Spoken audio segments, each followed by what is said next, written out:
It has been a year of agony for the bird watchers who make a living from tour guiding around the 45 square kilometers wildlife ecosystem that has been adversely affected by flooding, which experts attribute to climate change. The youthful tour guides lament the state of affairs at the lake, which they say leads to a worrying death toll among the lesser flamingos, the region's heritage. The ones which have been affected mostly by what you are seeing by the sporadic deaths that we are witnessing here, because the waters are actually toxic and they are not able to distinguish between the algae which are actually edible and those which are not. Kamau, a career ornithologist, says the flooding of the lake has diminished algae, the staple food for the birds, and a great many birds are now starving. Flamingo wanaki katikati tumia shows juu chakula yake kwa shows. So huko ndani kwa shows kwenye iko ni kwa shrubs, kwa hizi acacia. So sahi haiwezi access chakula huko juu maji iko kwa acacia.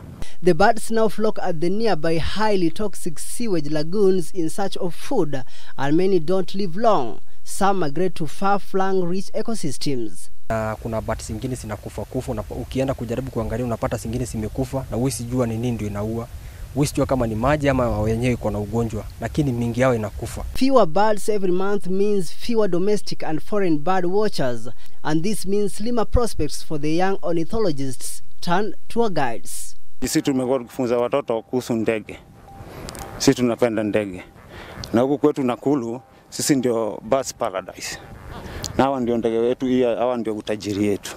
Last week, the task force led by Environment Cabinet Secretary Keriako Tobiko that has been looking into the causes of rising waters in Rift Valley lakes released their report amid heightened anxiety among 78,000 households living around and dependent on the lake's ecosystems.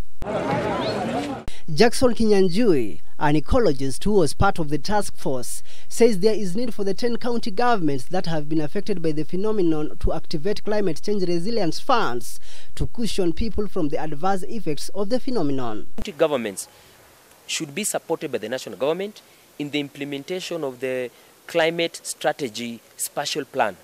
The climate strategy spatial plan is a plan that is geared towards ensuring that counties have been able to climate-proof their infrastructures, and this will be able to help them to cushion themselves if such an impact occurs in the near future.